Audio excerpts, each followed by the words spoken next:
Okay, so this is the very first problem of Dev 2 contest. It says that, let me just write it here. It says that Alice and Bob are playing a game, and um, a dice is being rolled n times. Like dice is being rolled n times. Every time, obviously, there will be a number at the top. Let's call it as AI for the ith turn. So obviously, AI will be in the range from 1, 2, 3, 4, 5, or 6, right? And the game says that Bob is not paying attention. So Alice can cheat a little bit. And what Alice can do for cheating is she can just choose a die and flip it. So the opposing face will turn up. So, like if you are having 1 at the top, then you can just flip it to get 6 at the top. Similarly, from 6, if you flip it, you will get 1 at the top. From 2, 5 will come at the top. And for 3 and 4, like this is something I did get to know about when I used to play Ludo when I was a kid. That 1 and 6 are opposite to each other on a dice. 2 and 5 are opposite to each other on a dice, and 3 and 4 are opposite to each other on a dice. And the sum of the opposite digits come out to be 7 every time. And they have actually mentioned this. Like just for those who would have not noticed this when they were kids, they did mention this part. And um, they have told that so as not to make Bob suspicious, Alice can perform the flipping operation. Basically, she can cheat at most k times, and we have to tell what is the maximum score which Alice can obtain by optimally choosing some dice and flipping them. So, is the problem clear?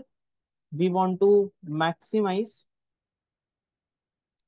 the sum of all AI. And in one operation, what we can do is replace AI by 7 minus AI. Guys, please say yes or no. That is it clear? We will have an array of integers. We will have an array of integers. Every value will be in this range. Either like every value will be one of these 6 numbers. In one operation, we can just choose any I and replace the value by 7 minus AI. And this is our goal. We want to maximize the value of the basically the sum of all the integers from 1 to n. Okay, so I'm waiting for your response in the chat. Either say yes or no. Like, is the problem clear or not?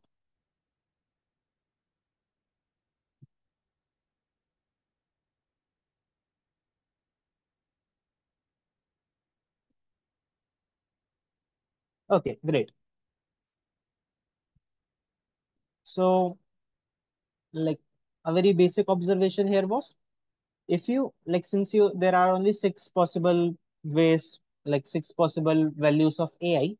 So, if AI is equal to 1, in that case, it will become 6. If it is equal to 2, it will become 5. From 3, it will become 4. From 4, it will become 3. From 5, it will become, sorry, it will become 2. And from 6, it will become 1. So one very obvious thing is, since you want to maximize the sum of all the values, you should not consider these operations. These make no sense, right? Making the value smaller will not make any sense, because if you make the value equal to 4 to 3, it cannot become back, like if you make an operation on a value equal to 3 equal to 4, it will become equal to 3. And then like from here you can just go back to 4 only, so you are just wasting your operations, है ना? In case, just as a reminder, in case if the problem, like if it was possible that you could replace 4 to 3, and then from 3, if it could have been replaced to a number like 5 or 6 or anything greater than 4 as well, in that case we would have not disregarded it. But right now, since a number cannot become larger from these values, there is no sense of applying any operation on these. I hope it makes sense. And I just gave a bit of reasoning so that you have an idea on how to decide whether you should disconnect, discard these kind of operations or not in some other problems. Now talking about these three type, these three numbers. See, if you apply the operation on a number which is equal to 1, you will get 5. Like the sum of all the numbers will be incremented by 5. If you apply the operation on 2, the sum will be incremented by 3, and here it would be incremented by 1. So I think that it is pretty intuitive, that it will make more sense to first of all find out all the positions where the values are equal to 1 and increment, like flip these dices. Once you are done with these, then flip these dices. Once you are done with these, then apply the operation on these dices and flip these. So this was my intuition. So what I did is I just sorted the array so that the smaller value comes first.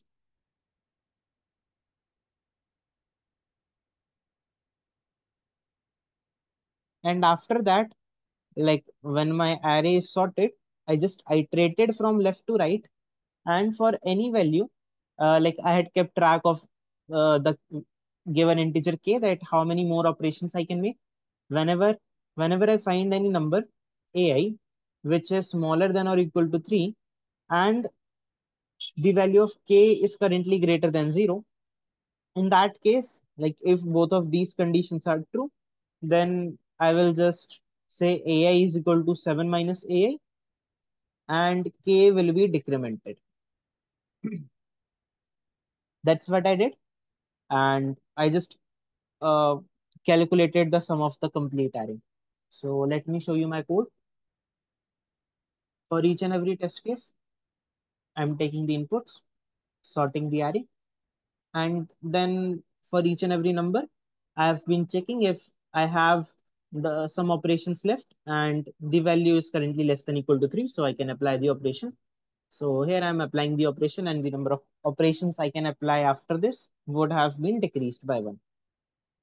And I'm finding out the sum of the elements and printing it. So is it clear? Shall we move on to the next problem, or does anybody have any doubt? Hmm. Great.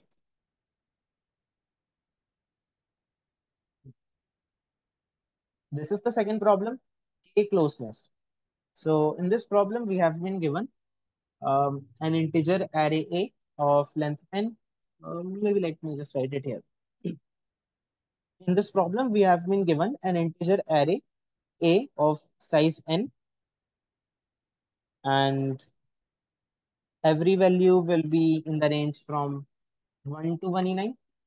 The values will be in the range from 1 to 1e9. And what I can do is I can choose any AI from the array and increase its value by k. So it will become equal to AI plus k. And what I want to do is I want to make the maximum of A minus the minimum of A. I want this thing to be as small as possible. I want to minimize this. And there is no limit on operations. No limit on number of operations. So is the problem clear? Yes or no?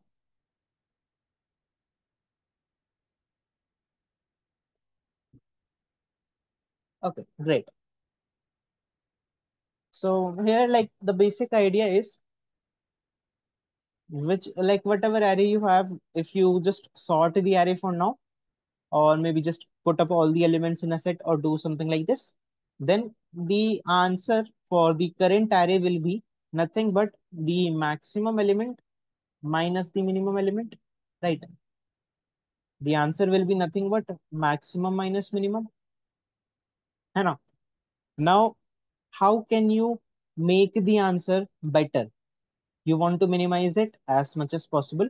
How can you make it better? By the help of the operations which you have. Yes, exactly. You can just minimize, sorry, You can just apply the operation on this guy. You can apply the operation on the minimum guy, so that this minimum guy will become equal to mn plus k. Now you might have a different minimum guy in the array, and so like you can just repeat the process. है ना? Guys, does this thing make some sense? That you can just repeat this process to some time, and eventually you will definitely get the answer. But there is one problem. You don't really know how many times you will apply this operation on the minimum guy, and how much the time complexity will go. To be fair, the largest guy, like mx, might be equal to 1e9, mn might be equal to 1, and the value of k might be equal to 1. So if you just go up in this way, that pick up the smallest guy and apply the operation on it and just keep this process for a very long time, then you will definitely reach the answer someday. But the number of iterations will be too much, and you will like have to wonder about when to stop the loop. है ना? Do you get the problem? Like, can you see the problem? The solution is very trivial, but it won't work in this way. So we will have to find out some other way. Now, my idea was, if you just think of a number line, and let's say that these are the values in the array. Maybe in the array right now, you are having a value 2, a value 4, a value 6, a value, maybe let's say this is 5, because 4 and 5, like 5 and 6 should be very close. Let's say this is 8, this is 10, this is 13, this is maybe 15, something like this. And the value of k is equal to maybe 7. So my basic idea was, since I can increase the numbers, if I think of a range of k size, I can definitely make sure that I apply operations on these people while increasing their values by k some finite number of times, so that each and every element will be in this range. Does it make sense? Like, to the experienced people who have the some good logic building skills, it would be pretty obvious. But for the people who have been seeing something like this for the first time, does it make sense? Okay, let me repeat it once. Just 1 minute. Yeah. So, like, my idea was, if you visualize a number line, like, I hope you, like, you would have seen something like a graph. You would have seen graph where you are having some number line for time and something for energy. है ना? You would have seen something like this in college or school. So we are just drawing a number line like that. The values on the right hand side are larger. So let's say that these are the values which you have in the array. Now what I am saying is, if you increase this 15, it will become equal to 15 plus k. If you increase it once again, it will become equal to 15 plus 2k. And similarly for the other values as well. At some point of time, let's say if I have a value, I just say it as maybe point p. Then at some point of time, all these values will come up in the range from p to p plus k minus 1, in this range of size k. Does it make sense? Let's say if you have an element maybe 2 and you have k equal to 7. So if you increase its value by 7, 7 again and again,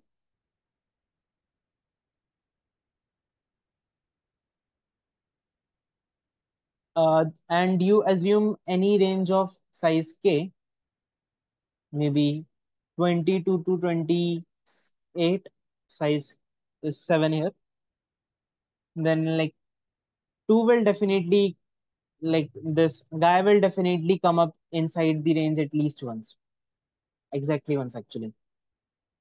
Um, how many of you are getting this idea, and how many of you are feeling it confusing? Like, I'm not really sure if it is looking confusing or you're getting some idea.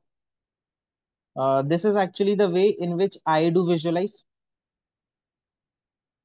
And just to give you an idea of how good this thing can be, it took me only 2 minutes during the contest to read the problem, understand what I have to do, basically visualize this and code it. All this complete process took me only 2 minutes.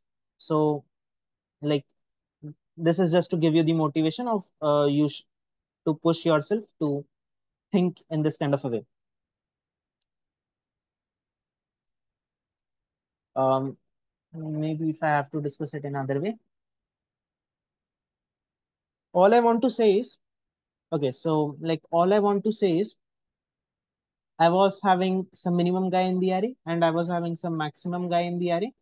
So at some point of time, if I just always pick up the smallest guy and increment it by k again and again and again and again. So at some point of time, what I want to say is the minimum guy and the maximum guy, the absolute difference between them will be less than k. This is what I want to say. Because if it is greater than k, then I can just apply the operation on it once again and it will become greater than or equal to mx. So for all, like, I can definitely make sure that this thing will happen someday. If I just always pick up the smallest guy and make it bigger and bigger. है ना? Or like I was just trying to show you it visually as some window of size k. I was just willing to show you it in this way that you can have a window of size k where all the elements will someday fit out. Okay, so guys, does this approach make sense? Like, does this way of visualizing make sense? That just pick up the smallest guy again and again, and at some point of time, the smallest guy and the biggest guy will have a difference less than k between them. है ना? So, and there is one more thing. Since we are only concerned about their differences, like the difference of the values and not their actual values. If I have something like 17 and 20 and 22 in the array, and I consider these values as 0, 3, 5, would it really make any change in the answer? Will the answer remain the same or will it be different? Try to think about it.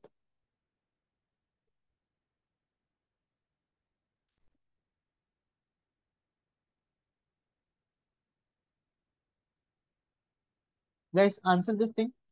And by the way, someone is asking a little out of context question here that next permutation needs a sorted array or not. So I'm just answering it for a while and try to grasp it till then. See, if you want to use the next permutation function, you don't really need a sorted array. But if you want to figure out all the permutations of the given string or array, whatever you have, then it is a good idea to first of all sort the array and then find out the next permutation until you reach to the um, completely descending, like non-increasing array. So this is what I do prefer. Uh, does it solve your query or do you have that out even now? And guys, please answer me, like, please just give me some idea that have you understood this part or not?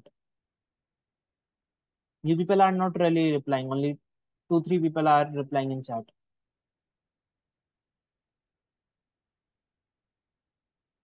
Okay, so I'm assuming that it is clear because nobody is saying no. Only a few people are saying yes. Yeah. So if you have got this, so the main idea is even if I convert every element to AI mod K, it won't really affect my solution in any way because for all the values of minimum and maximum, like for all the values I had in the array, I could just always pick up the minimum guy and increase it for some time, and later on at some point of time, the minimum minus like maximum minus minimum will be less than k. है ना? After that, if I just replace all these values by AI mod k, है ना? If I just replace all these values by AI mod k, the answer will still remain the same. Here is an example. So, My idea is that even if I just directly replace all these values by AI mod k right now, it would still be the same thing.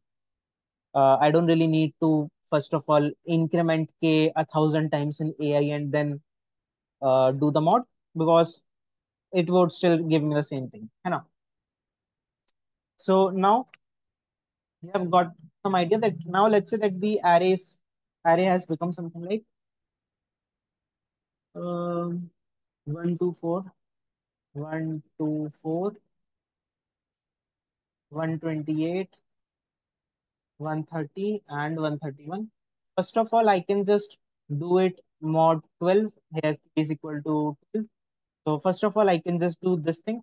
So I will have 1, 2, 4, 8, 10, 11. After this, right now you see the maximum minus minimum thing is coming up to be 10. But if I apply one, like I can just apply an operation on this guy as well now. Like there was no limit on the number of operations I could apply. I have got all these elements inside some range. Now I can just increment this guy by, let's say, value k, so that like first of all tell me that everything till now is clear now. Like is everything till now clear, this part? Okay, so like let's say when you see this array, a very naive approach, or not a naive approach, but the very basic idea which you would have got is, yeah, that my answer is 10 here, the maximum minus minimum thing, है ना? But there is one thing which you should not forget about. You could have still applied the operation on the minimum guy of plus k wala operation, है ना? We still can apply on it. So let's see, if we apply the operation on this guy, what will happen? If you make one, like if you apply plus 12 on the one guy, then it will become equal to 13. So now the max minus min, like in this case, it has actually increased for now. But if it was actually, let's say, equal to 4, in that case, it could have decreased also. Like it could have become equal to 9 here. Right now, it is actually increasing. It is becoming uh, 11. But it's not really a problem. You can just apply the operation on this guy again. Like apply the operation on the minimum guy once again, make it 2 plus 12, that is 14. Now just check the minimum difference once again. So we are just applying the exact same thing again and again now. Just pick up the minimum guy, apply the operation on it, make it AI plus K, and check the difference between the maximum and minimum guy. Here, can you see that the difference has now actually become equal to 16 minus 8, which is equal to 8. So my new answer has actually become 8. And I can actually repeat the process even now. I can um, increment this guy with 12. It will become 20. And then I will compare this guy and this guy and so on. So does it look intuitive? Do you feel that it is looking good? Now the doubt which you should have right now is when to stop. Like this is a really good doubt. You should definitely have this doubt. Ki, I know it always made sense to apply the operation only on the minimum guy, but till when should I apply this operation? So let me show you this pattern once. If you had these elements as 1, 2, 3, and k was, let's say, equal to, maybe just have a generic k, it can have any value, and maybe let's have these values as a0, a1, a2. I'm just taking really generic values. So after the first operation you apply on a0, the array will become equal to a1, a2, and a0 plus k. Like a0 plus k will be the largest guy now. After which a2, a0 plus k, and a1 plus k. After which, now this is the minimum guy, so it will, like, you will apply plus k operation on this. So it will become a0 plus k, a1 plus k, and a2 plus k. After this, if you apply the operation on this guy once again, Will it really have any significance now? If you apply an operation on this guy, it will have a1 plus k, a2 plus k, and a1 plus 2k. And if you look at it, this guy, sorry, this guy and this guy are actually like just the same thing. You're just having plus k thing on it, but it won't really create any difference. We have actually seen this thing earlier itself. Like having plus k on all these elements at the same time or subtracting k from them was not making any difference. That was the main reason why we were able to do the mod k thing. So now is it making sense that why should I like till when should I run the loop? To me it makes sense. Like to me it makes sense that I should just run the loop n times, go up till the nth element. Um, like I could have just went till here. I don't even need to check for this guy because this is also the exactly same thing as this. Okay. So guys, just please everyone tell that is it clear or does anybody have any doubt in this problem?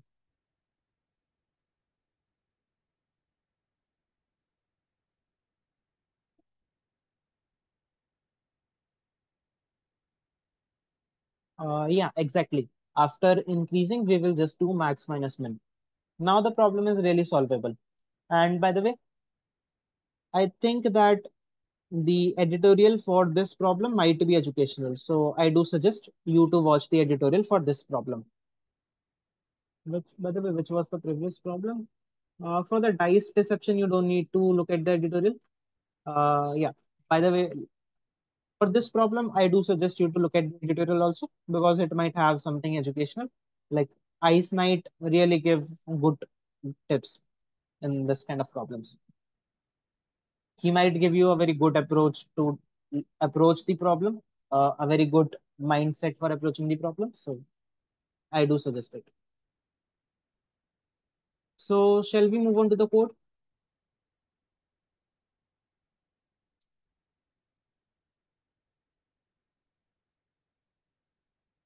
See, if you have these elements as 2, 4, 8, and you say that, hey, I will add plus 10 on everyone, I will make them equal to 12, 14, 18.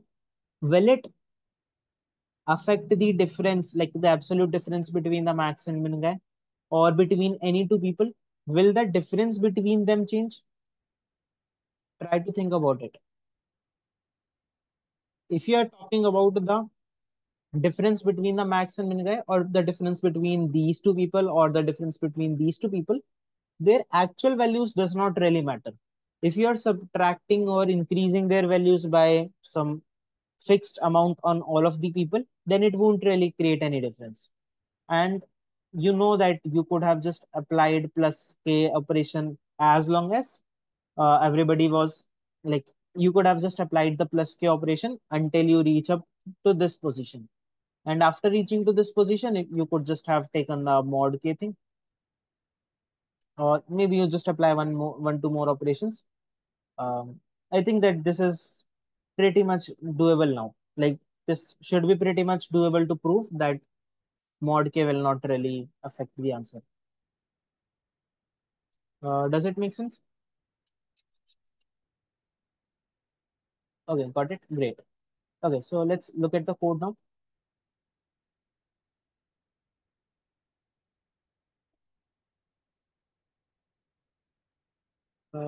Here I have been taking the inputs and I just said AI mod k on the very first line after taking the inputs. Like here I'm just taking the input and saying AI mod k. Then I sorted the array. After which, this is something I did for the purpose of ease for me, that I just pushed back AI plus k in the array. Basically, the idea is that you just wanted to uh, do this thing, add plus k to the minimum guy, and then compare a1 and a0 plus k, a2 and a1 plus k, and like so on. है ना? So all you wanted to do was check the minimum of AI plus n minus 1, or maybe um, just see it in any way you write for the mod. For now, I'm just saying it as AI plus n minus 1 minus AI. If you say that AI plus n will be equal to AI plus k, like I don't know how to write it mathematically. For zero-based indexing, you can just write it as I plus n minus 1 mod I and do a plus k here. So the mathematical formula can look something like this. You can just have a look at it and try to look up for any way you would like to code it in. So the way in which I did code it is I already had the array A0, A1, A2, A3, and so on till AN. Now, first of all, I had to compare these two people. Then I wanted to compare A1 with A0 plus K. So what I did is I just pushed back A0 plus K into the array. Then A1 plus K into the array. Then A2 plus K into the array, and so on. And then I just compared this guy with this guy. It would be AN minus 1 actually in zero-based indexing. I compared this with this, this with this with this, and so on. Probably you got the idea. So since I had pushed these elements, it was like really easy for me to just say AI plus n minus 1 minus AI. Baki, there are different ways. You can just uh, find out the minimum answer in any way. Cool idea. Wait, B was harder than usual. Um, yeah, I think that it was a bit harder than the third one. Like the next problem is comparatively simple. And the fourth problem is like really simple. It is very standard. Okay, so let me show you the code. By the way, this was the basic idea what I did. Just created pushed back n elements after the array here, and then I just iterated over the array, compared this guy with this, this with this, and so on. So I pushed back these elements, then I iterated over the array, compared the AI wala guy with AI plus n minus 1th guy, and stored the minimum value into answer and printed it. That's it. So shall we move on, or does anybody have any doubt?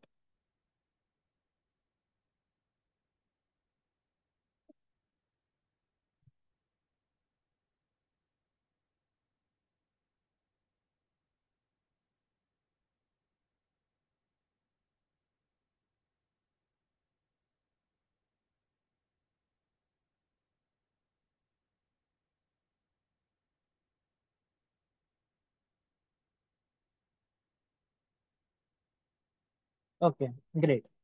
Let's look at the third problem. Input value. Okay, this is like a really simple problem. I think that the previous one actually had more stuff to think in comparison to this problem. Then the next one will be easy, and the next one will be very easy. This problem says that we will be given an array of n size. Initially, we have a variable s with value 0, and for each I from 1 to n in order, we can update s to either s plus ai or s into ai.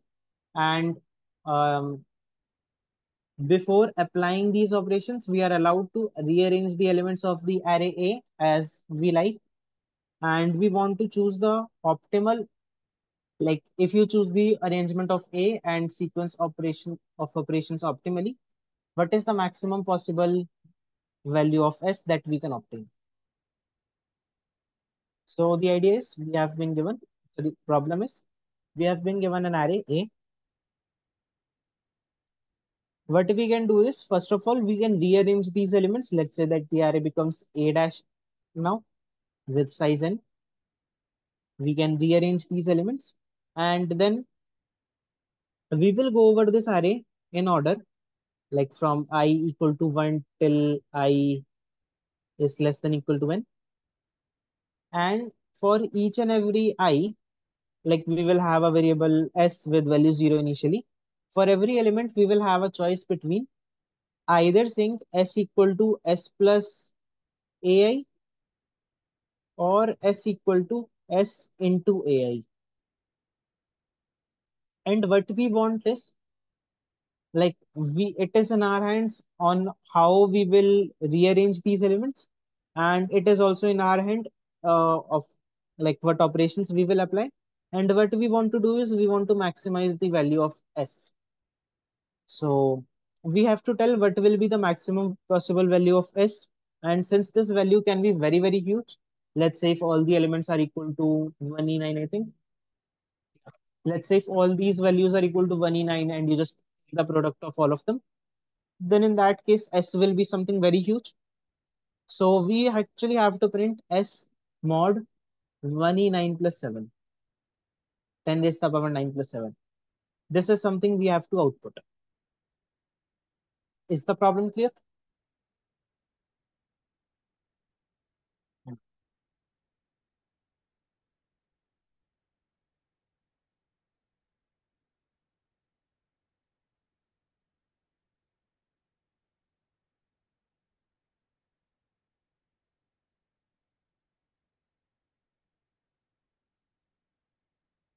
Okay, great.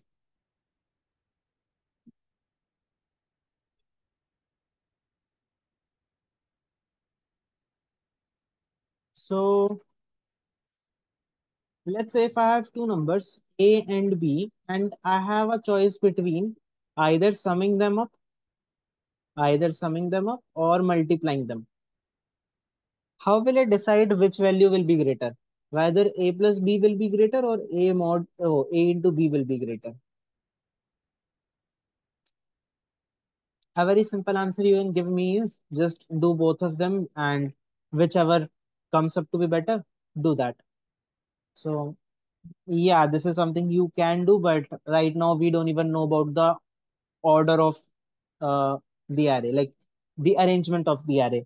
So it would be better if we have some idea about uh, some general stuff, that in which way which one would come up to be better. So the thing is, if a is 0 or b is equal to 0, then a into b will come up to be 0, whereas a plus b will come up to be whoever is not equal to 0. If a is 0, then it will come up to be b. If b is 0, then it will come up to be a. And if both of them are 0, then it will be 0. Right. So the basic thing is, if any one of these is equal to 0, then it is better to do the addition stuff. If a is 1 or b is 1,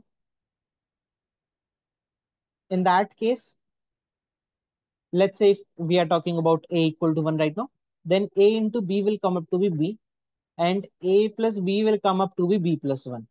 So again, doing the plus operation is better even in this case. This is something, like in my case, I originally like already knew that if I have to perform one of these operations, then in any case when a is greater than greater than 1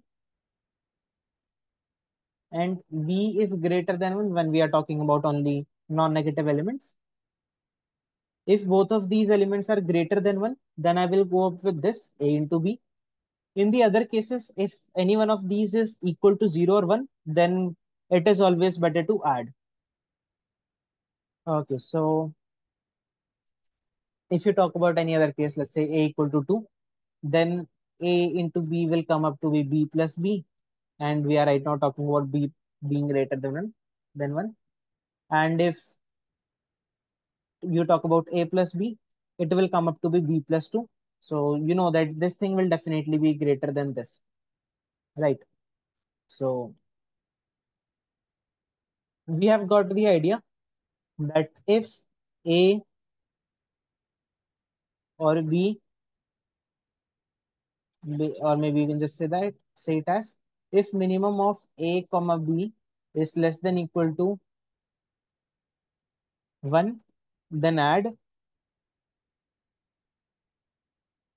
else multiply. This is a very basic idea. I hope it is clear. Now the next thing is, if let's say I have an element maybe 10 and I have three numbers 2, 3 and 4, and it is in my hands in which order I can multiply or add them. The very first thing is, since I have decided that I will only um, like for all of these elements, everybody is greater than 1, so I will only multiply them. It does not really matter whether I multiply with 4 or 3 or 2, with whichever element I multiply. At the end of the day, I will only have 10 into 2 into 3 into 4. Right.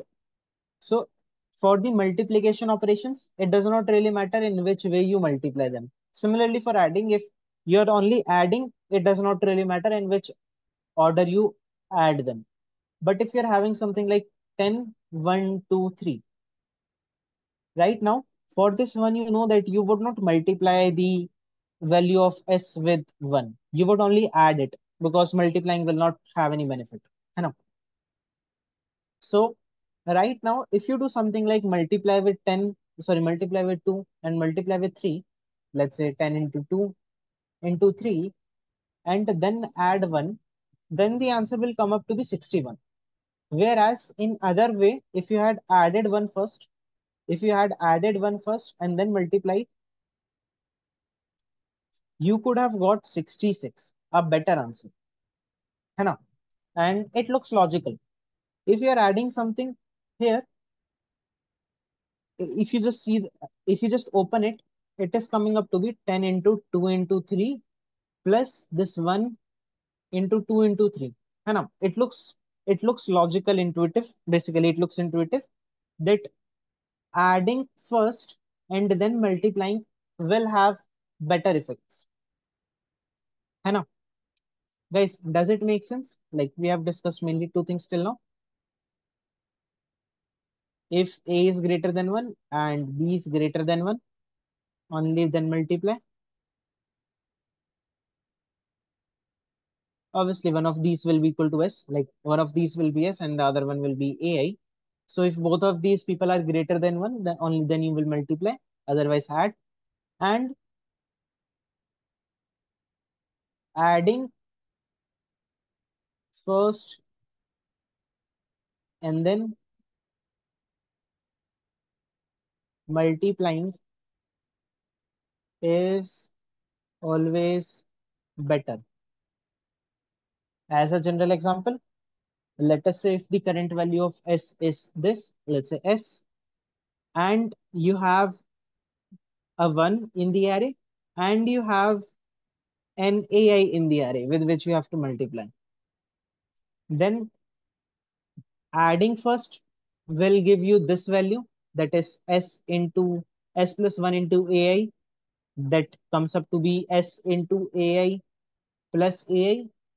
Whereas if you multiply first and then add, then you will get only S into AI plus 1. And you know that this AI right now is greater than 1, only then we are multiplying. So this thing is definitely better. It is always better to just add up all these values first and then multiply.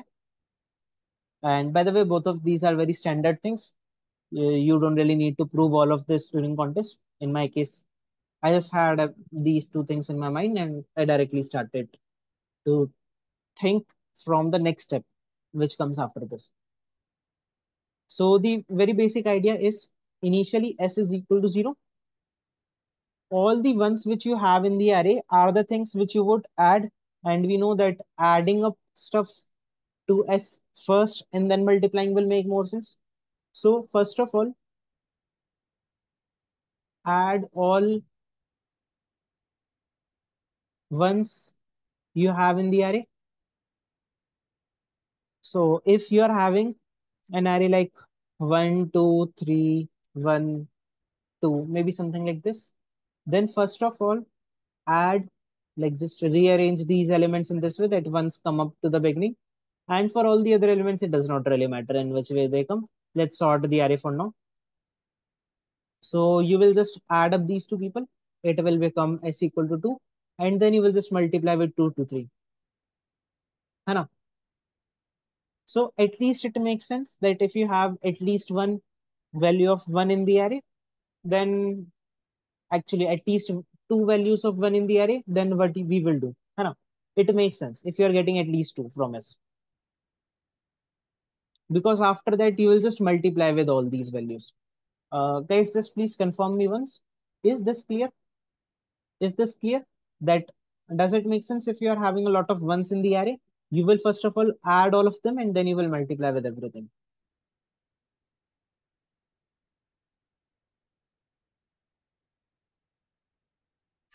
Now coming up to the part, like the problem which can come up is, what if count of 1 is equal to maybe just 0 or 1? Let's say count of 1 is 0. In that case, S will be 0. So for the remaining array, like if you are having an array like 2 to 3, multiplying with these values will not really make any sense. And we already know about it. If both of these values are greater than 0 only, then you will multiply. है ना? So like that conditions we had earlier are still applicable. Since these values are not satisfying the case of both being greater than 1, you will just add it. You will just add the first value. Now you might have a confusion that should you add with the this value first or this value first? Like you know that you will have to add one of these values to S and then multiply the rest of the values. So should you add this guy or this guy? You will have this doubt. Now to me it was like really clear that adding up a smaller value will make more sense and then multiplying with the larger value. Let me give you a small example for this. You are having S equal to 0 initially, and maybe you have A0, A1, A2 in sorted order. If you say S plus A0 into A1 into A2,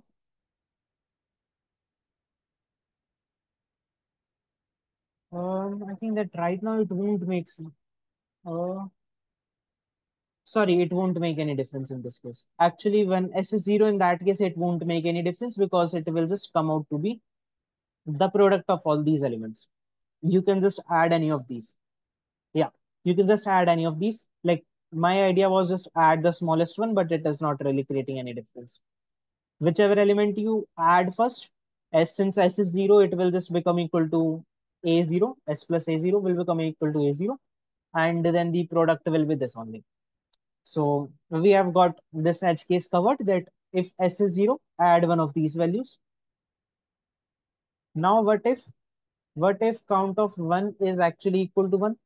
What will we do then? So in this case, you would have got S equal to 1 and you would have remaining array maybe like 2, 2, 3. Now what should we do? Again, let's see. If you have three elements as A0, A1, A2, would it make more sense to add the smaller guy or the larger guy? You know that you will have to add one value at least. So if we add the smaller guy first, it will become equal to S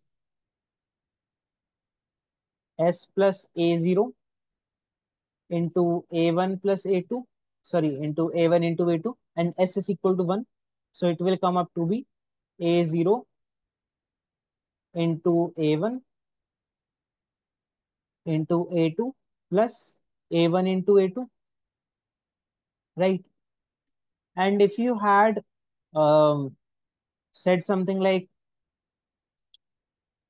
1 plus A2 first, and then you had been multiplying with A0 and A1, in that case, it would have come up to be A0 into A1 into A2 plus A0 into A1. And you know that this guy would be greater than this. Like this would be greater. So this thing is preferred. I know. So like that's it. These were the only cases we had to take care of. So the final approach is like what I did is just sorted the array. I iterated from left to right. If you have AI equal to 1, then it is simple. Just add AI to S. In case if AI is greater than 1, Then check if s is also greater than 1 or not. If s is also greater than 1, then just say our s multiply equal to ai. Otherwise, you will have to say in the other case, if ai is greater than 1 but s is less than or equal to 1, in that case, just add ai to s, right? Or you could have just written it in the very simple way as we had written the rules above. If s is greater than 1 and ai is greater than 1, then s multiply equal to ai, else si plus, sorry, s plus equal to ai. That's it. Yeah. So is it clear?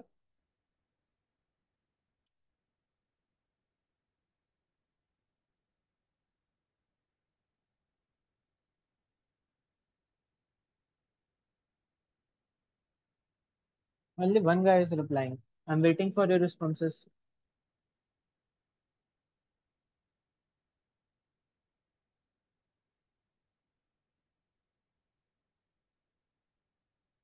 Okay, very well. Let's look at the code. So all I did is the inputs, sorted the array, declared a variable. Sorry, it should be long here. At the time of cleaning the code before the PCD, I think I made this error. Like I did not submit exact same thing in the contest, by the way. Okay, so answer is 0 here. Then I'm going on to each and every element in the array. I have been checking that, hey, in case if ai is greater than 1 and sum till now, like the sum till now is also greater than 1, in that case, just break. I will take the product of all these other elements. And you might wonder that why did I take answer and sum as two variables here? So the thing is, I can't really store the exact value of s. In the explanation thing, it was like pretty simple. But in reality, what will happen is when you multiply s with ai, s might become too huge,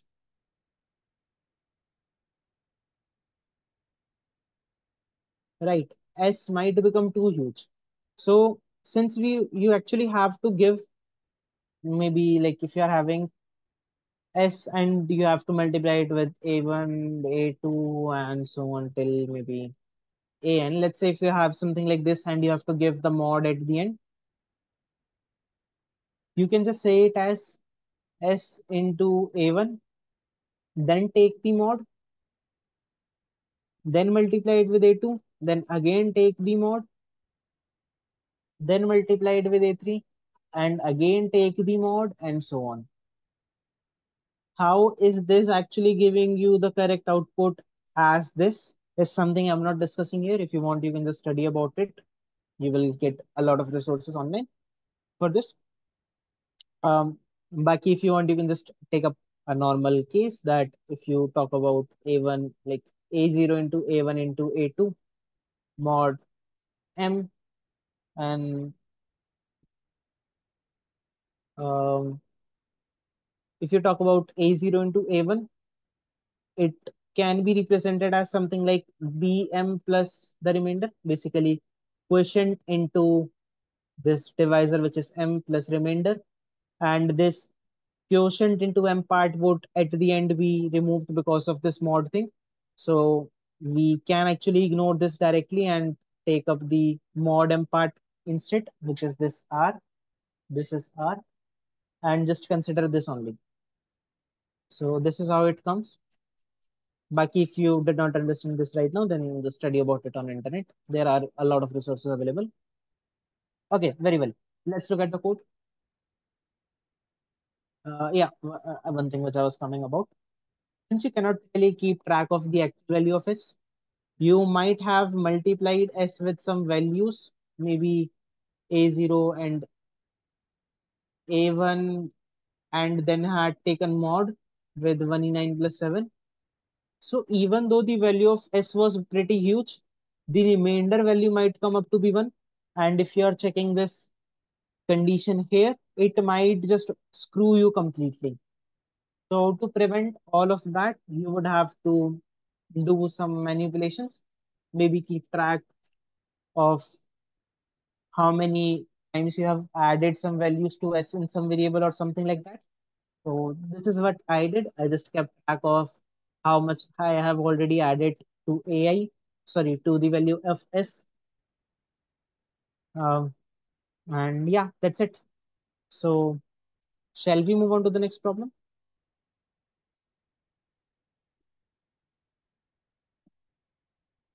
Shall we move on?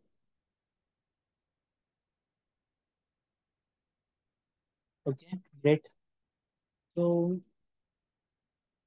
maybe you can just read out this problem for once, and I'm coming up in 2 minutes.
Hi, I'm back.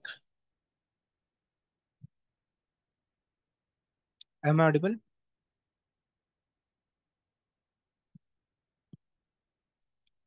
Yeah. Sorry, I went to drink water. My throat was paining, like having pain. Okay. Okay, so let's look at the problem. It has some weird theory, but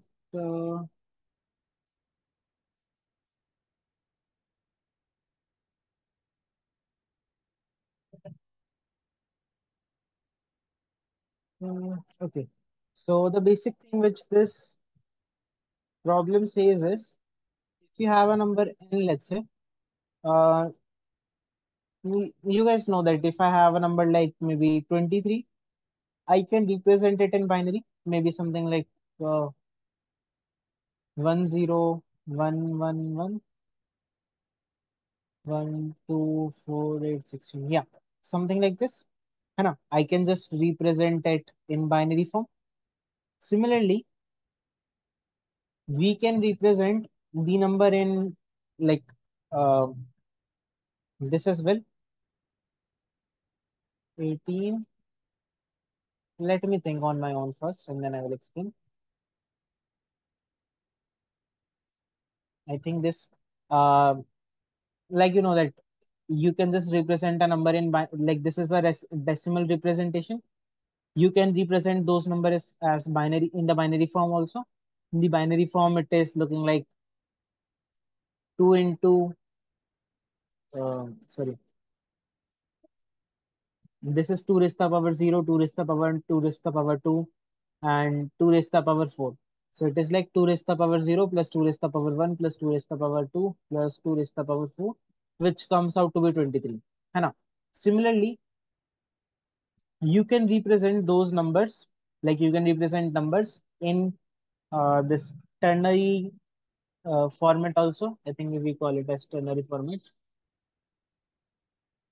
Yeah, this is the ternary representation where it is coming up as 2 into 3 raised to the power 0 plus 1 into 3 raised to the power 1 plus 2 into 3 raised to the power 2, which comes out to be 2 plus 3 plus 18, that is 23. है ना? So for every number,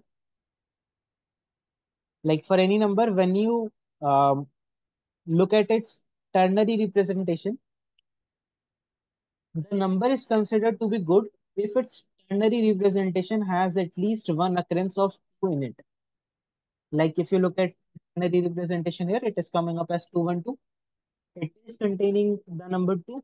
So it is considered like this number 23 is considered to be good. They have given some examples that if you have a number, let's say 5, which can be represented as 1, 2 in ternary representation. Similarly, 6 can be represented as 2, 0. These are good because they have 2 inside them. Similarly, 14 can be represented as 112, I think. 112. Yeah, 112. It is also having 2 inside it. So this is like this number is also good. But for a number like 12, which is 110 in ternary, is not good because it does not have 2 in it. And what we have been told is we will be given um, a number n, and we have to find out any permutation of the first n natural numbers such that for each and every I from 1 to n, pi plus I is good. So what we want is find out any permutation p of like any permutation p of size n, basically of the first n natural numbers, such that pi plus I should be good. So is the problem clear?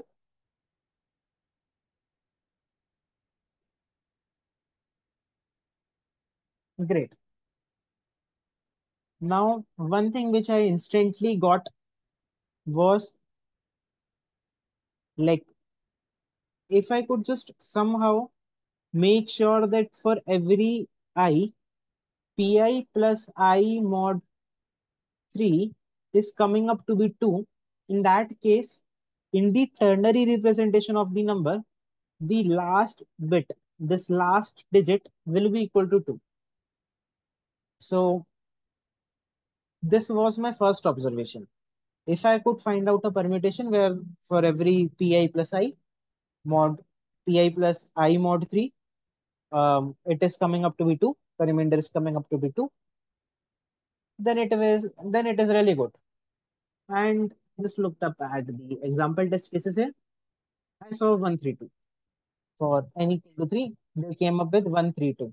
If you add like 1, 2, and 3 to these numbers, they will come up to be 2, 5, 5. And all of these numbers, you can clearly see that these are having the remainder to be 2. And even if there were numbers like n was equal to 6, what I could have done is I could have added 4, 6, 5, and so on. है ना? For a bunch of 3 numbers, I can just have them in this order. If my I is equal to 4, then I can just like arrange them as I plus 2, and I plus 1. So it will come up to be really good. So one thing was like really clear, if n mod 3 is equal to 0, basically if I have n mod, uh, if n is divisible by 3, if I have that much value of n, in that case, I can just have a very simple permutation like this. And you can just see one more thing. Even if n mod 3 comes up to be 1, basically you will have some pairs of 3s and you will have one lone survival left at the end. it is still fine because even for this lone survivor, um, if n is let's say equal to 4 or 7, maybe 4 or 7, whatever you want to check, you will have something like 1, 3, 2, 4, 6, 5, and 7. And when you add that plus 7 to the seventh guy, or you add plus 4 to the fourth guy, you know, like these people don't really need anything else. These were the ones who were being swapped. So here 8 and here you are getting 14. Both of these are having mod 3 as 2, right? So the problem is left up for only the cases when n mod 3 is equal to 2. This is the only problem for us. And you know what? They have actually given the solution for this as well. 45213. When n is equal to 5, they have given us 45213. The very first thing which I had in mind just after looking at this is I can swap these two people. If I have 1 here and 4 here, it is still fine.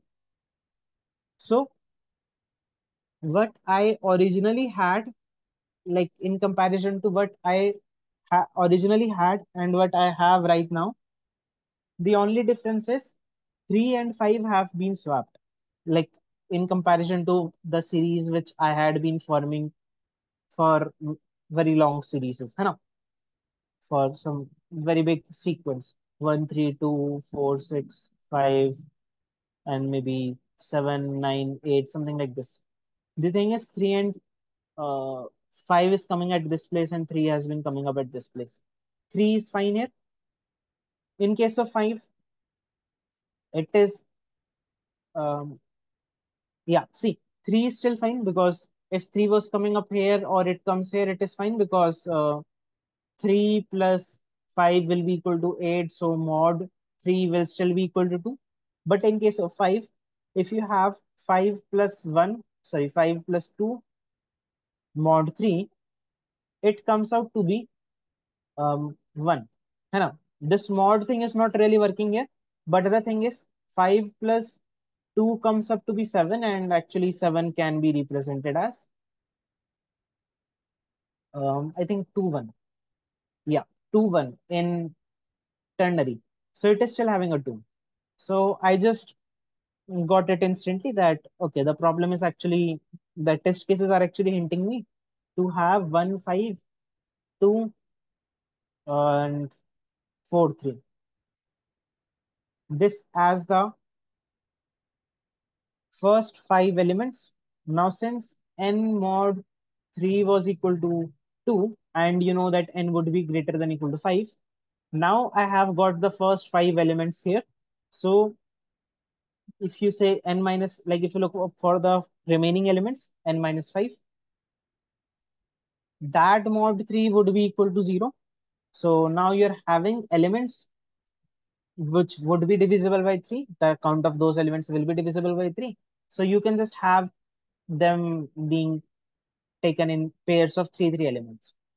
So as an instance, for something like n equal to 8, you can have 1, 5, 2, 4, 3, and then at like 1, 2, 3, 4, 5. Now 6 will be added. So you would like to have a number like 8 here, so that 8 plus 6 mod 3 comes out to be 2. Then for this place, you would like to have a number 7, and for this place, you would like to have a number 6, and like you have got the pair of 3 elements, and just you have to do the exact same thing for the remaining process.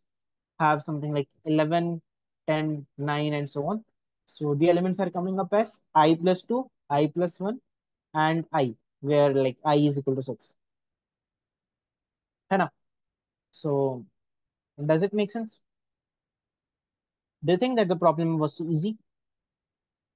I genuinely thought that the problem is pretty easy. Which part do you want me to explain?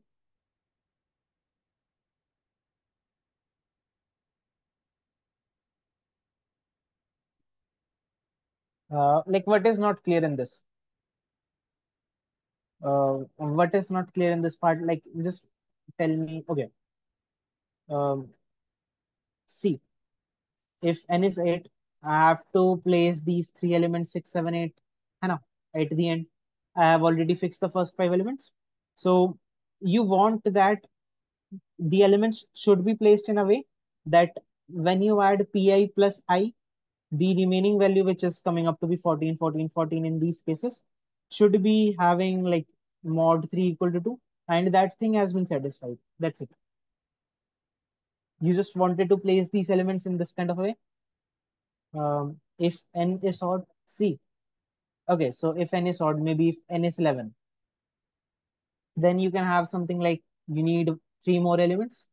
So the index is 9, 10, 11. For the indices 9, 10, 11, you could just place 11 here so that you will have a 20 here. You could place a 10 here so that you will have a 20 here. And you could place 9 here so that you will have a 20 here. And you know that 20 mod 3 will be just 2. And probably you can notice the pattern that I plus 2, I plus 1, I will always work. We just reverse it. Yeah, like we did not have the motive of reversing it. We just noticed that it was working. Like the pattern was looking like this. We were able to get a pattern like this. Like the pattern is coming up to be reversed, but my motive was not to reverse it from the first place. It came out to be reversed. Okay, any more doubts? Somebody was asking me that please summarize everything once again. So the idea is if n mod 3 was coming up to be 0, I came up with a pattern like 1, 3, 2, 4, 6, 5, and so on. Printing the pattern is not difficult. है ना? Printing the pattern is not difficult. What I did is I just ran a for loop of I will show you my code actually later on. Just as a matter, like I just had this kind of a fact. I will print these three elements and then say I plus equal to 3 to go to the next group. I did something like this in my code. By the way, if you want, you can just print it in any way. It's not really that complicated. Secondly, for the case when n mod 3 equals to 1, in that case, it is like again pretty simple. You could just print the exact same thing.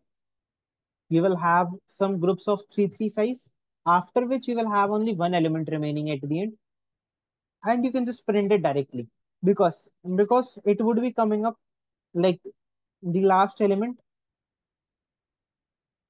the last element will be equal to n, which is already having mod 3 equal to 1, and its index would also be equal to n, which is also having n mod 3 equal to 1. So like pi plus I will be nothing but 2 into n, and you know that 2 into n mod 3 is equal to 1. So the mod will actually come up to be 2 at the end. It can be mathematically proved in this way. So this pattern will also work. And for the case when n mod 3 is equal to 2, you could just uh, take the help from the given test case. They had given us a hint of 45213. Like maybe just print 45213. It does not really matter much. Um, you could have swapped these two if you wanted. Like this thing is up to you because we are explicitly writing the first five elements, so it will not create any difference. After which you will have only groups of 3, 3 elements left, which for which we just notice the pattern as 8, 7, 6, 11, 10, 9, and 14, 13, 12, and so on. It is going up in like this. So we have just got these three cases. That's it.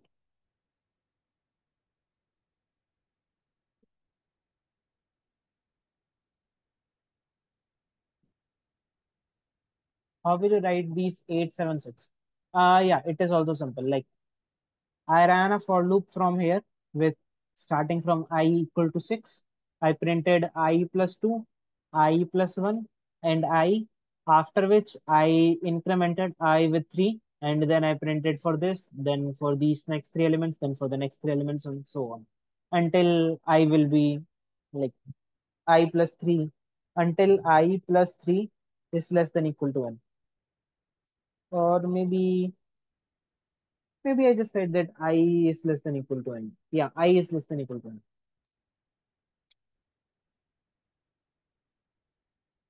Okay, so let me show you my code. The code is pretty simple. Obviously, it can be written in a better way, but during the contest, I just had to code it fast and not clean. So I just wrote it in this way. If n is if n mod 3 is coming up to be 0, just print a simple pattern I plus 2, and I plus 1 for three elements. Like I'm incrementing by 3 again and again because I'm printing three guys at once. If n mod 3 was coming up to be 1, then in that case, first of all, I will print all these people. Actually, I could have just written it in a normal way also, and I could have just printed n at this place. Okay, so this is also fine. And yeah, obviously you could have just written it this way. I like it's up to you in which way you want to write. Just you have to make sure that you write your code should be working. So this is the way I would prefer now. Print from 1 till I is less than n, and printing these three elements. And at the end, when I will be equal to n, at that time you will just print the guy n. Yeah, it will work fine. It will also work fine. It would be equal to n in second case. See, it's up to you in which way you want to run. Right now, I know that why, like, how is the for loop working. If you can understand the way my for loop is working, it's really good. If you cannot understand it, you don't really need to do it. Okay. Generally, understanding someone else's code is really difficult. So you don't really need to worry about this. Uh, Writing this pattern is not that difficult. You can just code it on your own.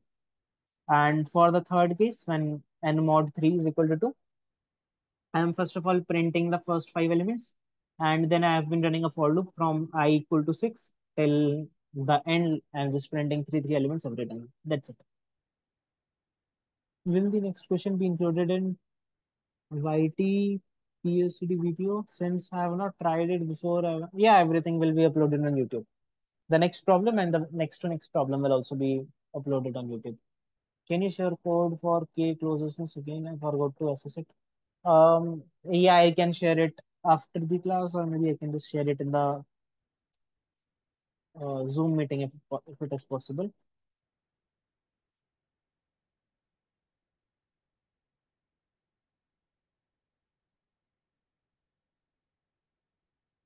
Okay, I have pasted it in the meet. I don't know why, but it is coming up to be a bit weird.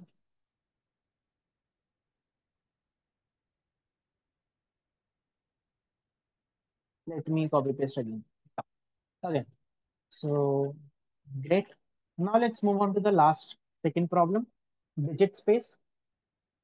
So this is like pretty much the easiest Dev 1D problem till now, which I have seen so far. Definitely does not deserve to be the D problem.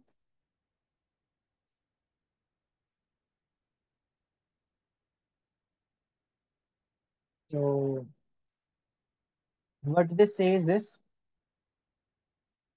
if you have a number x, let's say equal to 2024, then D of x will be the set of all the permutations of these digits where the number of digits are actually equal. So it would be something like 2024, 2204, and what are the other numbers? Basically, all these numbers. You can just look at all these numbers, which are the permutations of 2024. And notice one thing that it should not have any leading zeros. Basically, the first digit cannot be a zero. It should be something other than zero. And this is how they have defined the digit space thing. And they say that for any two integers x and y, fxy is defined to be the maximum prime number that divides both x and y. And what was your rank today? I don't remember my rank today, but my rating increased actually. Like I will become a six-star coder today finally after a long time. Anyways, let's come back. For any two numbers x and y, we define fxy to be the maximum prime number that divides both x and y. If in case no prime number divides x and y, then we define fxy to be 1. And as an example, if you talk about f of 35 and 105, the largest prime number which divides both of them is 7. And in case of f of 2 comma 3, it is just 1 because nobody divides. No, there is no prime number which divides both of them. We are being given x and y. We have to compute the maximum value of FAB across all the A comma B pairs such that A belongs to dx and and B belongs to dy. And they have just told it that is we have to compute the maximum possible common prime factor of all of two numbers such that one is a rearrangement of x and the other is a rearrangement of y. And if you look at the constraints, the number of test cases are pretty less and the x and y are smaller than 1e7. Basically, x comma y will have at most 7 digits. This is the thing. So, like at first, when I looked at this problem, I thought that it might be complicated, and I went up to the next problem, spent some time there. Later on, I saw that some people have been doing this. And when I come back, I just realized that hey, this is the easiest problem I have seen so far for the div1d. Like the brute force code is working here. What can be the brute force? Like just try to think about it. What can be the brute force solution for this? You have been given x and you have been given y, and for all the pairs of a comma b such that a belongs to dx and b belongs to dy, you have to find out the maximum f a comma b which you can find. है ना? So what if I just find out all the possible values which come up in dx and all the values which come up in dy? Since dx has at most 7 digits, sorry, x and y have at most 7 digits, there will be at most 7 factorial permutations, which is pretty much like almost 5,000. It is almost 5,000. So yeah, 505, 5040, 5,040. So like this is pretty much equivalent to 5,000. So there will be 5,000 permutation, sorry, 5,000 values here and 5,000 values here. If you figure out all of them, then what the problem becomes is it is now pretty much equivalent to this kind of a problem that you have two vectors A and B. The size of these vectors is gonna be less than equal to 5,000, and you have to figure out the maximum possible value of f a comma b such that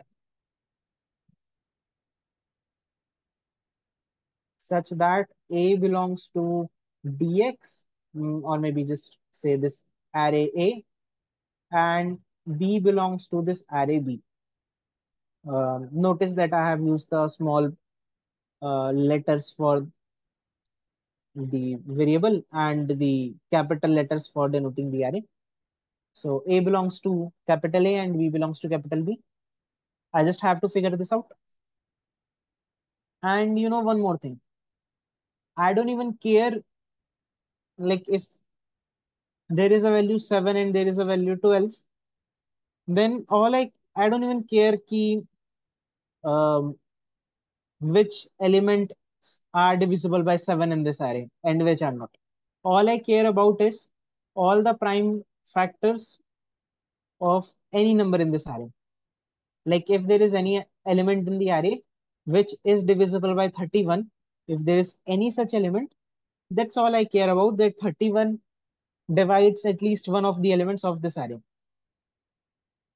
And like maybe I can just spend a little more time at developing intuition. Probably a lot of you would have got it that what we are about to do. What I can do is for every number, for every prime number,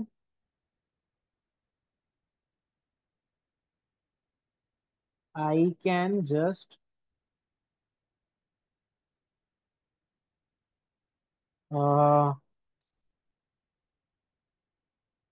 check if there is any multiple of this prime number for every prime number p, or maybe just call it as pi. I can just check if there is any multiple of pi in A, and similarly for B.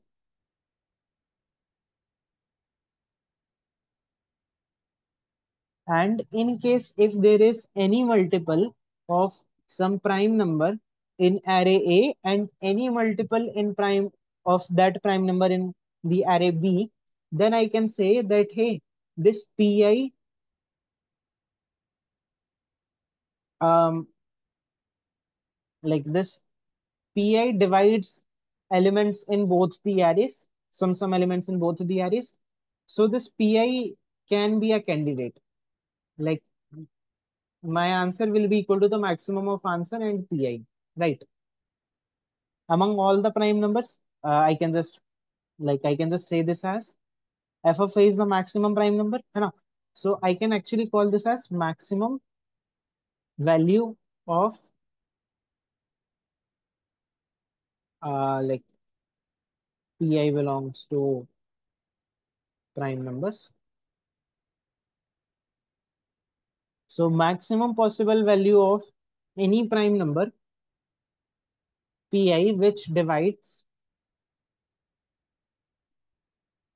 at least one element in A and in B. Can I say this thing? Guys, just please confirm me once that have I gone a little fast or is it clear? I think that I might have gone a little fast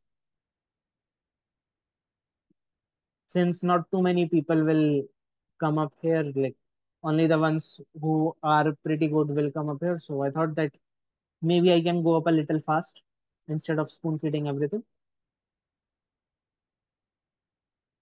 Still, let me just revise it once, uh, just in case if I would have missed anything.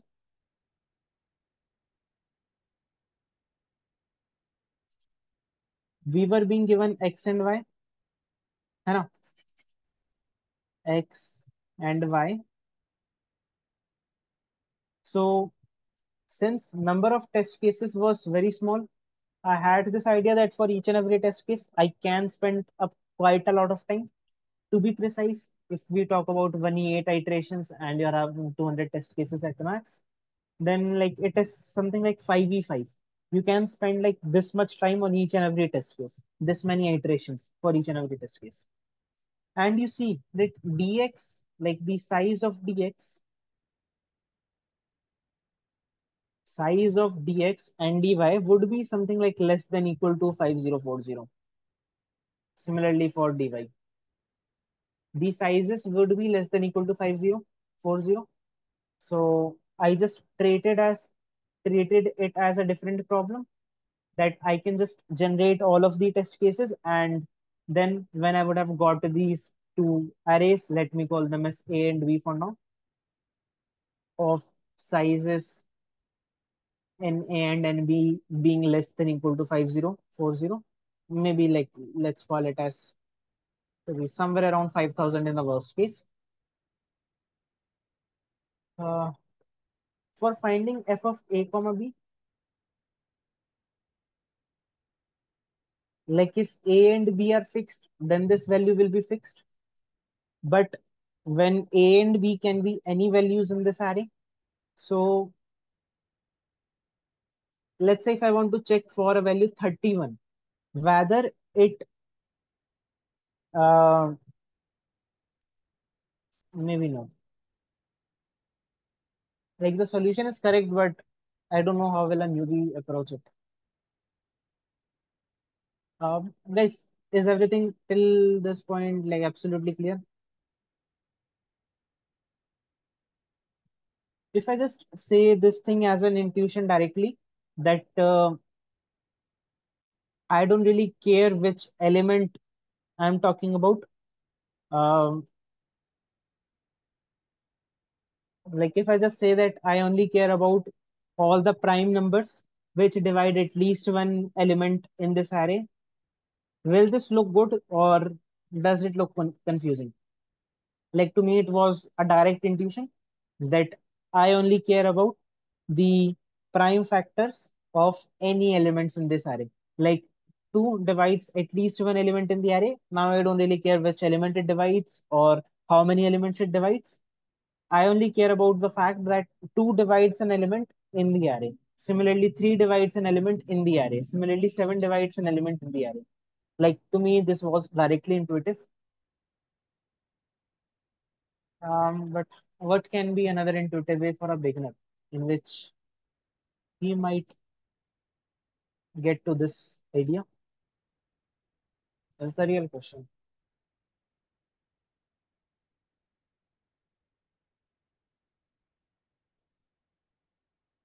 Um, Maybe a very beginner friendly approach could have been to just go through for all A in A, basically for some value A belonging to array A and B belonging to array B, find f of A comma B. है ना? Something like this could have been done by a beginner. Answer equal to maximum of answer and f of A comma B. And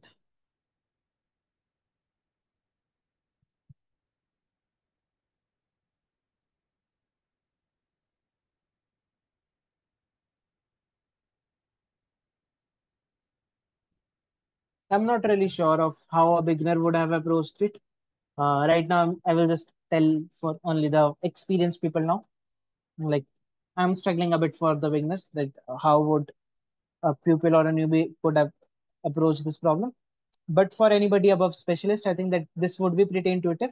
That if you just figure out all the prime factors in the array, it would be pretty much done because you know that if you just figure out for all the prime factors, let's say um, in the range from 2, 3, 5, 7, 11, 13, and so on till maybe like for now, let's take it till 1e7. All the prime numbers. For all the prime numbers, if you just check if there is any element which is divisible here and any element which is divisible here, can I just say that it would be a possible candidate for this f of a comma b wala thing? Because f of a comma b is nothing but the maximum possible value of pi, maximum pi such that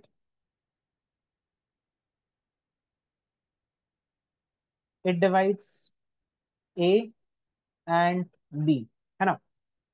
So here, since a and b can be any values in this array, if I just check out for every prime number, if I just check out in the complete arrays that is there any value which is divisible by this current pi in the array A and similarly for array B, and if I figure out at least one value in both of these, then can I say that Pi will be a possible candidate for this um, f of a comma b, let's say.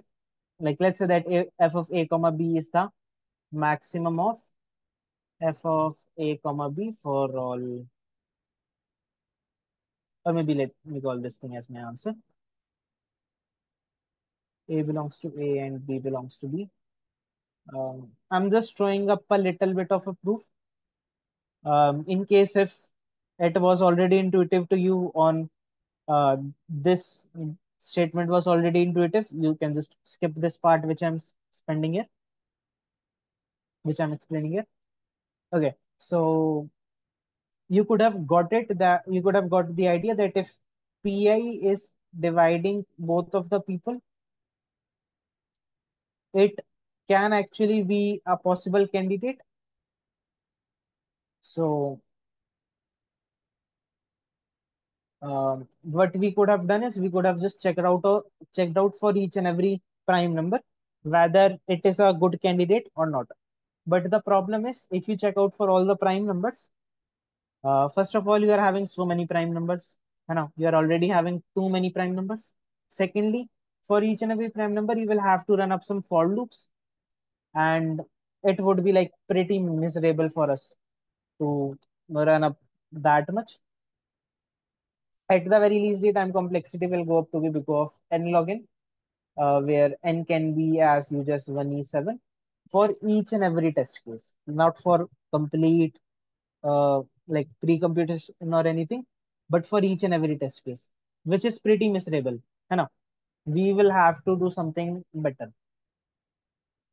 So there is one observation which I made here, that instead of checking out for each and every element one by one for all the prime numbers, why don't I just prime factorize each and every element in this array one by one and keep track of all the prime factors which are coming up as any prime factor for like all the prime numbers which are coming as a prime factor for any of these elements. Similarly, for the array B, what I did is the same thing. I went up to each and every element, prime factorized it, and all the prime numbers which I found as prime factors there, I just kept track of all of them inside a set of integers. Here also inside a set of an integer. Now, instead of going on to each and every element, each and every prime number, I am traversing through only these prime factors, sorry, these prime numbers. And for each and every prime number, I'm just checking if it is present in this set as well, which will take only log n time. So it worked out in this way for these NA elements, which would be almost 5,000. Like you're having 200 test cases. In every test case, you are having around 5,000 elements. Maybe you can have a time complexity of, so you will have some constant factor for creating these 5,000 elements as well, as you would be having like you will be using something like mixed permutation or some other way of finding out all the permutations. So it will also have some constant factor. Uh, let's ignore it for now. Let's ignore the constant factor. So this is the number of test cases. This is the number of permutations you have found. You would be storing that inside a set. So it will have like log of um, before storing them. Yeah, first of all, you will store them. Sorry, you won't store the elements. You would actually store their prime factorization. You don't really need to create these arrays in reality. You don't need to create these arrays in reality. Instead, you can just prime factorize them directly and store them inside the set. So it will have log of 10 raised to the power 7 time in the worst case for every element. And when you store them inside the set, it will also have some logarithmic time. It would be something like log of, I'm not really sure about a good time, but I think in the worst case, it would be something like uh, log of 10 raised to the power 6, maybe. Like it won't go even this bad, but in the worst case, let's say if it is this bad. In general, it won't go this bad. In general, it would be a lot better than this. Like this log of size of set. So the total number of prime factors you get from the complete set, I don't think that it would be even this much. But I did not calculate this. I just knew that this will be a very small value. After all, like the log will at last return me something like 20, 25, or something like that. This will also return me something like 20, 25. And that's it. After this, when I go for each and every element and I search uh, in the other set, it will be something in plus, and it won't have this bad time complexity. So it is coming up to be 10 raised to the power 6 into, let's say, 25 into 20, let's call it as 500. So it is coming up to be 5 into 10 raised to the power 8, which is supposed to fail. It is supposed to give us a TLE. But remember that we have actually calculated the worst case. It won't really happen. In in practice, like this is theoretical. In practice, it would be a lot better than this. This is worse than the worst case. So in this kind of a problems, we generally have some doubt at the time of submitting that whether it will pass or it might get a TLE. It passed in my case. I have not seen how much time did it take, whether it was close to the time limit or not. Okay, very well. So now let me show you my code. Now, like the explanation purpose, in the explanation, been, I might have been struggling a bit at the part of how to make it feel intuitive. But in reality, when even a 5-star coder would go there, or even a 4-star coder would go to this problem, he won't really feel it as difficult as the problems we generally get at this level. So this is why I said that the problem is the easiest Div 1D problem I have seen so far. At least in a while, it is the easiest one. And here is my code. I did create an integer array here like this for C, like for the prime factorization purpose. I have been using C here. This is the code for finding out all the prime numbers and their lowest prime factors, smallest prime factors basically. Then this code will just take up these values of x and convert them to some strings in the ascending order. This part is done to find out all the possible permutations of the strings x and y. And whenever I find the permutation, instead of storing it inside a vector, I'm just directly prime factorizing it like this. And I have been storing the prime factors inside the sets. After which I have been going on to each and every prime factor of x, and I have been checking if it is present inside the set for the y factor, basically the prime factors of y. If it is present, then it is a possible candidate. So I say that answer is equal to maximum of answer comma I. And then at the end, I have been printing answer. So I hope it is clear. Shall we move on to the next problem?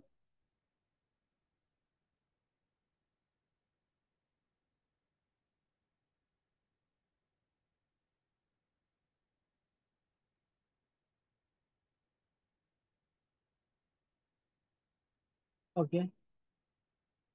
Um, you can take SS if you want. Let me just copy paste if it is possible.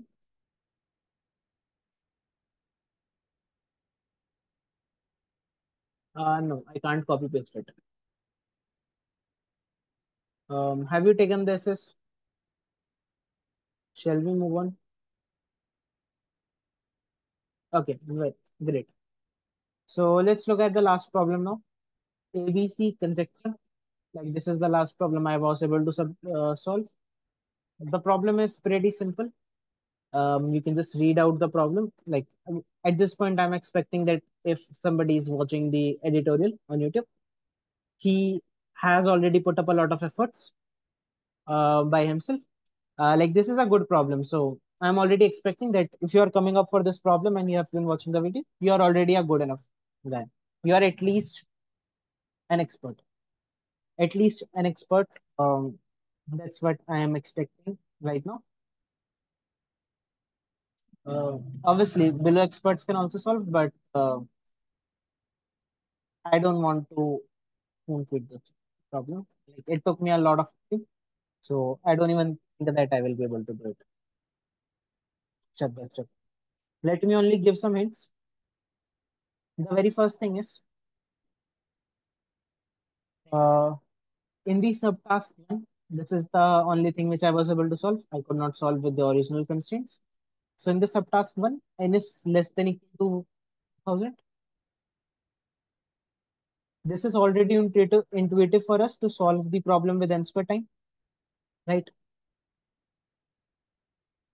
The next thing is, since we are getting the intuition of n square time complexity, it looks intuitive that maybe we can divide the problem into n parts, starting on from L equal to 0, then starting on from L equal to 1, then starting from L equal to 2, basically just solving for these suffixes, solve this part in big O of n, this part in big O of n,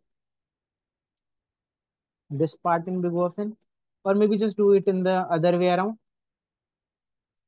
Mm, Maybe just do it in the other way around, solving this guy, and so on. Um, do it in any way you want. So in my case, what I did is I just broke the problem into n parts like this. Now for every part, if I have something like A, B, or maybe if I have something like A, B, B, A, B, this is a part which I have to solve. So for this, I will have to consider the string A, the string AB, the string ABB, the string ABBA, the string ABBA. Let's say that we have a C at the end. ABBABC.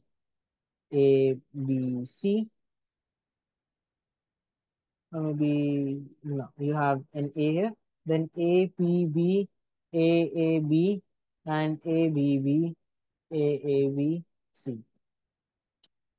Um, like very first thing which might be very obvious for you is until you go to the very first C, everything here is zero. These people have no significance. If the if the string had something like AAA, BBC coming up after this point, then in that case again ABB, AABC, A, and like the next time when you have the exact same thing and having another A at the end, then having uh, like until this point, the cost would be nothing but the cost for this part only. Um, when you are solving for that suffix, the cost will be only till this point because you are not having any C at this place right now. Like for these A and B's, until you have a C on the right hand side, they can't do anything. They cannot have this operation being applied on them since there can be no operation applied on them. So the number of operations to apply so that no more operations can be applied um, is not really gonna be affected because of them. So the cost will remain the same. It would be added to the answer. है ना? So this was the hint number two. Let me just revise it once again. The hint number one was the time complexity can go up as large as n square. So maybe the problem setter is hunting us to break down the problem in some way like this one, where we solve for every suffix or for every prefix in big O of n. Like if you look at the problem, like just finding out all the subarrays, we do the exact same thing now. We have, if you have like 1, 2, 3, 4, 5, and you want to figure out all the possible subarrays in this array, then you just say 1, 1, 2, 1, 2, 3, 1, 2, 3, 4, 1, 2, 3, 4, 5.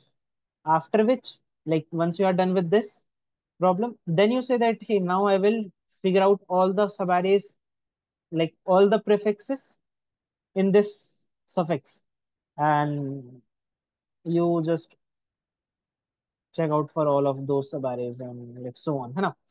So we are just using a similar idea here. So and this is another thing. Now, one thing which I noticed here is like I was having some doubt that if I have a string like AAB, ABB, C, in this case, the best thing you can do is just take down either all the B's or all the A's. Do it in any way. Either take down all the A's or take down all the B's. है ना? If it was something like ABB, AAB, C, in this case, the best thing which was coming up is I like take down all the A's from the like this A and this B. This is what came up to my mind. And I did brainstorm for a lot of time.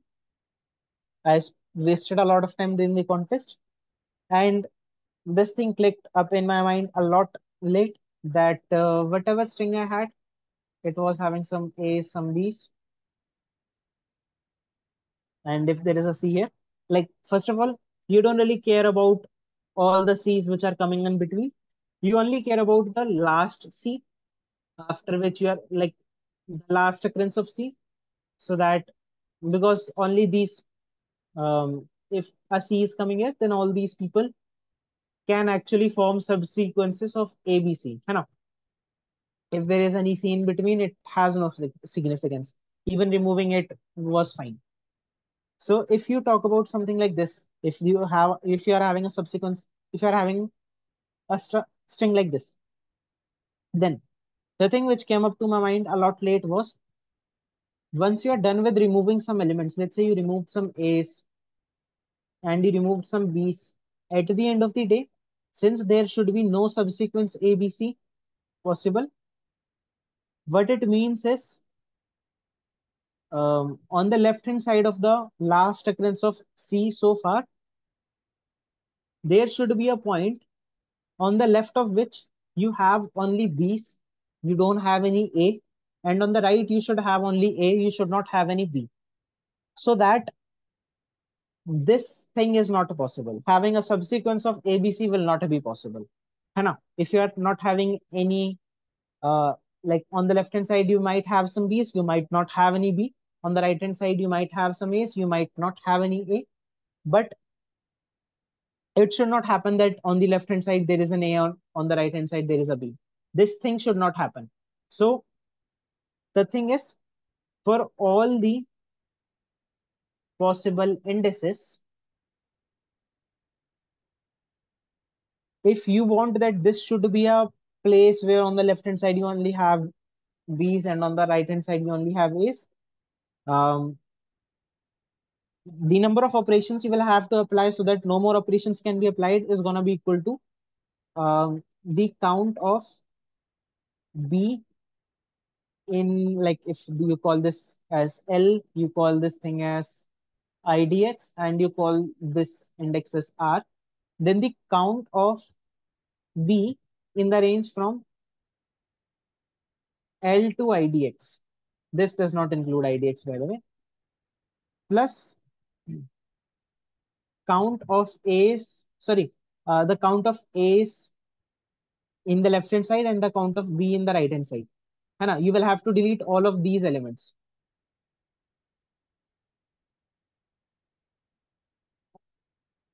I know that this might be looking a bit complicated.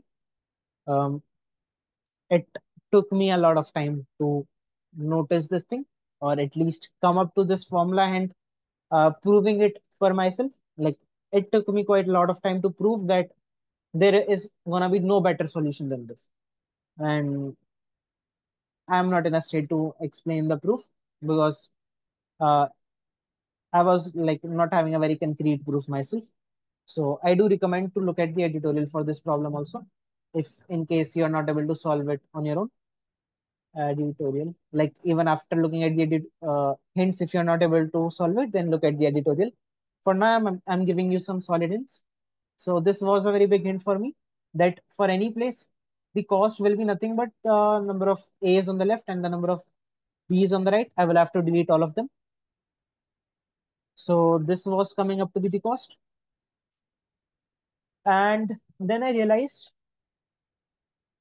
that it will only come, um, like if C is the last guy, let us say if C was like this, C was the last guy earlier, and then after some time I again got some C, and there are some more A's and some more B's, and this was the previous IDX I had, the previous best point for me where the cost was coming up to be minimum. Basically, the number of operations I have to apply was coming up to be minimum.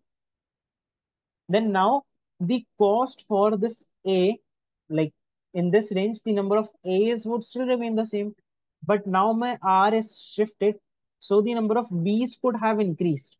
है ना? So this IDX point should ideally shift towards the right side. This is the intuition which I was getting. And from there on, I got to the idea, I got to the idea that let's say if I'm having some B's here and some A's here, then moving this IDX point to this point, let's say if this was the previous cost, then the cost will increase by the number of times I got some A's in between, like the number of A's which used to be on the right hand side but now are on the left hand side. That will increase, like the my cost will increase by that much amount. Let's say if this is IDX dash, the new IDX, then the number of A's in the range from IDX to IDX dash will increase my cost, and my cost will decrease by the count of B's I have got so far in IDX dash. So in a nutshell, it came out to be the minimum cost will be at the place, like to find out the perfect position for my IDX. I just went up with the idea of finding out the prefix where, like just find out the prefix where um, count of B minus count of A is maximized, or you can just say as count of A minus count of B is minimized, which is like a really simple thing. This thing is really simple to do. All you have to do is just keep track of maybe a variable, let's say cur, which is initially zero at when your IDX is at this point, when your L and R are at this point, and as your R, like this, your L is fixed here, the left, the starting place for your substring, and your R has been moving up, your substring has been increasing. So whenever you get your cur, let's maintain a variable minimum with zero. Whenever your cur goes smaller than minimum, um, in that case, you can just set minimum equal to cur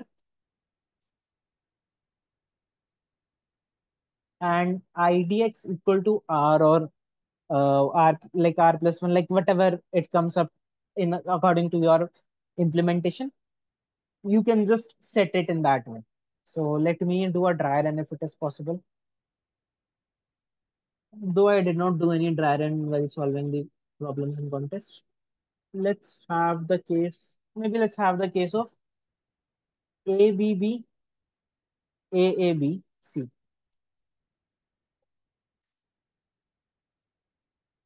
In this kind of a case, initially my IDX is at this point, my L is gonna be at this point, and my R is also at this point right now. Let me denote R with the laser. R is here. Then my R will be incremented. Like I would be having this as the substring now. My R is at this place. So count of A has become 1 and the count of B is equal to 0. The value of Mn is also 0 here. And the current value, like the current cost I will have is right now equal to 0. Um, Sorry, the cost is equal to 0 right now because like the cost will be updated only when you come up to C. When your substring includes the element C, only then your cost will be recalculated. And in the other cases, like if you get some B and A here, for even for these strings, the cost will be equivalent to only this guy because you don't have any C here, no? You don't have any C here. So the cost will remain 0 until we reach to the C point. And let's create a variable cur, which will just keep track of the count of A minus count of B. Sorry, yeah, count of A minus count of B. So right now this is coming up to be 1. Yeah, like R will come up here. So this is the new substring here. The count of B has become 1. The cur has become 0 now. है ना?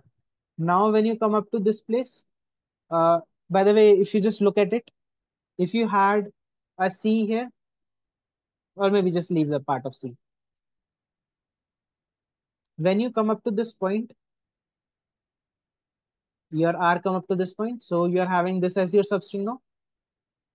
So your count of B is 2. Your cur has gone negative. Now when your cur has gone negative, it is a signal that having your IDX at this place will be better in comparison to this. Let me just show you it as a trial. If you're having your IDX here, which means that you will delete all the elements on the right hand side of this place, there are 3 B's on the right hand side of this place. Let's consider the let's consider for this whole string. If your IDX was at this place, you would delete all the 3 B's. So the cost will come up to be 3. Whereas in case if you're having your IDX at this place, let me call this as IDX dash for now. Then in that case, there is only 1 B here and there is one here, A here on the left. So the cost will come up to be 2 only. है ना? We got this idea because you know that from this IDX to this IDX dash, you are getting more number of B's than the number of A's in between. Um, like you were having these B's included in costs. Now you have got rid of them. And when you come up to this IDX dash, you would have got this as included in the cost. So you got the cost being lowered by 1, right? So you can just update the value of IDX and you can update, like you can update this IDX. This is the new IDX now. And you can update the minimum cost. Sorry, you can update the minimum value of curve we have got so far. And then you can just check out for this position, this position, this position, like it will never come up to -1 once again. And then when you reach to this place, you have got a C. So you must calculate the cost right now. The formula for calculating the cost is like really simple. This is the cost formula. You will just get this formula and that's it. You have got the cost for this substring. Now, since we had to find out the summation of all the costs, every time for every substring, you can just say that answer plus equal to cost. And whenever you get a C, in that case, you will just update the cost. So right now the cost will become 2. In that case, now the answer would actually be updated. Okay, so shall we move on to code?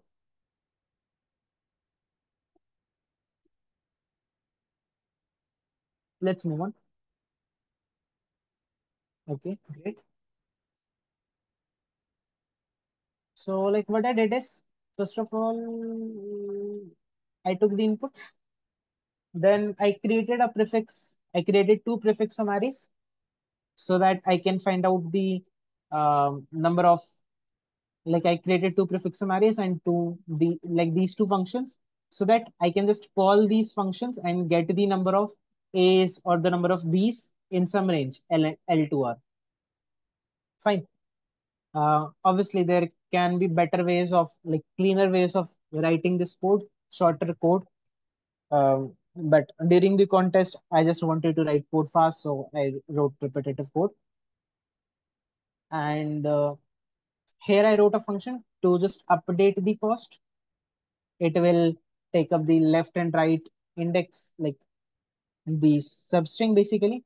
Length R can denote the substring, and IDX will denote the point which I am having as the middle guy, which will partition the substring into two parts.